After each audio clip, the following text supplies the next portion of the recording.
अस्सलामुअलैकुम। Welcome back. कैसे हैं आप सब?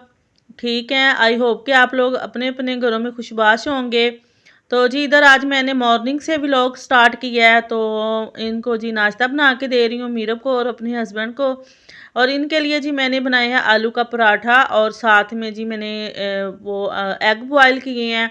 जैसा कि अब सर्दी स्टार्ट हो गई है, तो हाँ, ठंड से बचने के लिए ज़रूरी है कि सुबह या शाम के वक्त अंडा ज़रूर खाया जाए और बच्चों को भी खिलाया जाए। बच्चे वैसे 1-2 दिन तो खा लेते हैं, फिर कहते हैं कि हमें अच्छा नहीं लगता। मीरब का तो ये बड़ा मसला है, लेकिन मैं फिर भी ज़रूर खिलाती हूँ, कोशिश करती हूँ, क्योंकि ये फ़ायदा होता है कि जो है ना, वो सर्दी नहीं लगती बच्चों को, और नज़ला ज़ुकाम से ना बच्चे फिर बचे रहते हैं। तो उनको नाश्ता कराने के बाद जी वो स्कूल जा चुके थे, तो इधर मैं अपना नाश्ता फिर रेडी करने लगी हूँ। तो पहले तो मैंने सोचा था कि मैं ना चाय और वो एग बॉयल किया हुआ था वही खा लूँगी, लेकिन फिर मेरा जी दिल किया पराठा। मैंने कहा चलो जी आलू का बना के खाते हैं, उनको भी बना के दिया था। तो काफ़ी शौक से हमारे घर में खाया जाता है, और मैं अक्सर ये नाश्ते में सर्दी के मौसम में तो इसकी जो वो मसाला है इसका भी मैं आपके साथ उसकी तो इधर जी फिर मैंने अपना मिनी सा बनाया पराठा। जितना मर्जी हाथ रोक लें सर्दी के मौसम में, फिर भी अच्छे लगते हैं, तो इसलिए ना पराठा तो खाया ही जाता है। वैसे तो हेल्थ के लिए अच्छा नहीं होता है, लेकिन क्या करे बंदा फिर।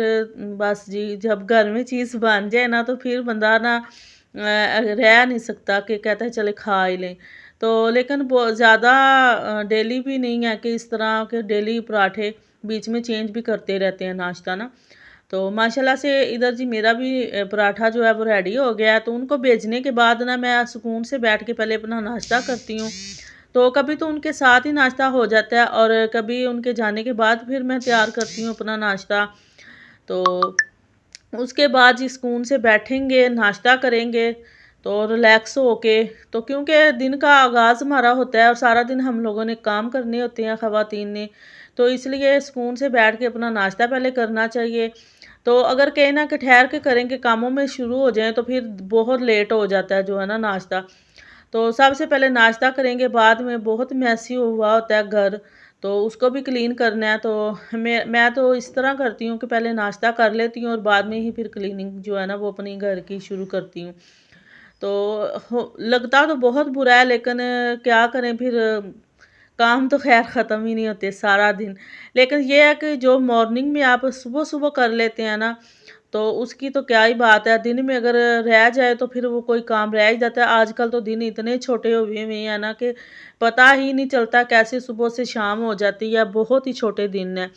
तो नाश्ते से जी फ़ारिग होके, तो इधर मैं अब आ गई थी किचन में, और आपको दिखा रही हूँ कि कैसे देखें मैसी हुआ किचन। तो इसको जी सबको मैं समेटूँगी, अच्छे से साफ़ करूँगी, बर्तनों को भी वॉश करूँगी। और आप लोगों को जी दिखाती हूँ बेडरूम कैसे मीरब कपड़े निकाल के बस फेंक के, और इधर जी बेड के ऊपर कंबल भी ऐसे बिखरे ही पड़ा है, और इसको भी जी सेट करेंगे बेडरूम को। तो इधर जी मैंने बेडरूम को अच्छे से सेट कर लिया है, इसकी बेडशीट वो सही कर दिया। बेडरूम भी जब तक नीट ना हो तो अच्छा नहीं लगता। नीट होने के बाद ना ऐसे दिल को एक सुकून सा हो जाता है। और बस जस्ट 20 मिनट में ही ना मैं ये जो जितना भी बखेरा और बर्तन किचन नीट है ना, ये मैं कर लेती हूँ।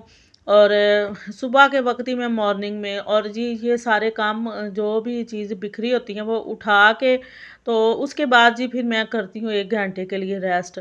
तो आज कल वैसे दिन बहुत छोटा है, अगर ज़्यादा देर भी लेटे रहें तो दिन का पता ही नहीं चलता, और बस मैं 1 घंटा ही यानी कि टाइम देख के ही लेटती हूँ। तो उसके बाद जी इधर दोपहर का खाना जी काफ़ी देर सोचने के बाद फिर मैंने कहा चले गोभी बना लेते हैं, काफ़ी दिन हो गए हैं। वैसे तो सुबह आलू के पराठे भी खाए हैं नाश्ते में, लेकिन क्या करें, सब्जियां ये हैं कि फिर यही बनानी पड़ती हैं। तो बस सर्दियों की जो भी सब्ज़ी है ना, आलू के बगैर कोई भी नहीं पकती है। तो सर्दियों में तो आलू इतने खाए जाते हैं ना कि आलूओं की जो कमी होती है ना गर्मी की, वो ख़त्म हो जाती है। गर्मी में शौक़ से बनाए जाते हैं, और सर्दी में बहुत ज़्यादा। तो लेकिन अपने ही मज़े हैं गर्मी और सर्दी की सब्ज़ियों के भी माशाल्लाह से। और खानी भी चाहिए, काफ़ी अच्छी होती हैं सेहत के लिए। और घर में ऐसे बनती रहे ना, फिर बच्चे भी खा लेते हैं। लेकिन हमारी मीरब तो जो है ना बहुत नखरे करती, लेकिन गोभी वो माशाल्लाह से बहुत खुश होके खाती है।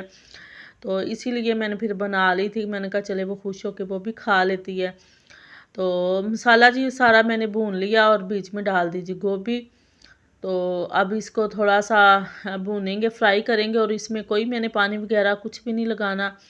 एक छींटे की भी ज़रूरत नहीं होती, क्योंकि सब्जियां इतनी जूसी हैं, ये गोभी में भी इतना पानी निकल आता है। हल्की आंच पे इसको दम पे ही रख के पकाएंगे और ये बड़ी मज़े की और बड़ी जो है ना वो अच्छी बन जाती है और बहुत अच्छी लगती है।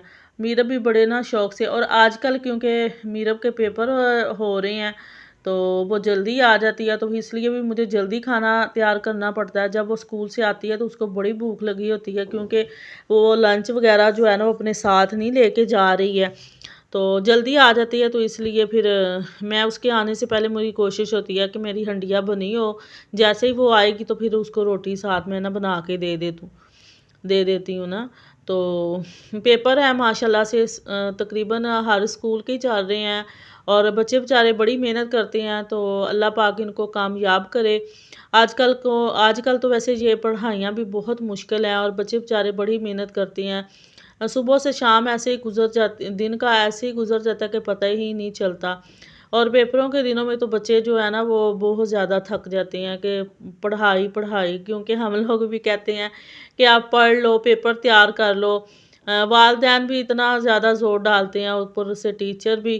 तो इसलिए फिर बच्चों की खाने पीने की भी बहुत ख्याल रखना चाहिए। इन दिनों बच्चे को बहुत वीक और कमज़ोर हो जाते हैं ना, क्योंकि पढ़ाई की वजह से इतने थके होते हैं कि खाना कई दफ़ा खाते ही नहीं हैं और उनको अच्छा ही नहीं लगता। तो मैं ये भी होता है कि जब मतलब ऐसे बहुत ज़्यादा बिज़ी हो ना, तो मुझे मेरी कोशिश होती है कि वही बनाऊँ जो उसको पसंद है। तो इसी के साथ जी वीडियो का करूँगी एंड। मिलेंगे जी नेक्स्ट वीडियो में, तब तक के लिए जी अल्लाह हाफ़िज़, टेक केयर।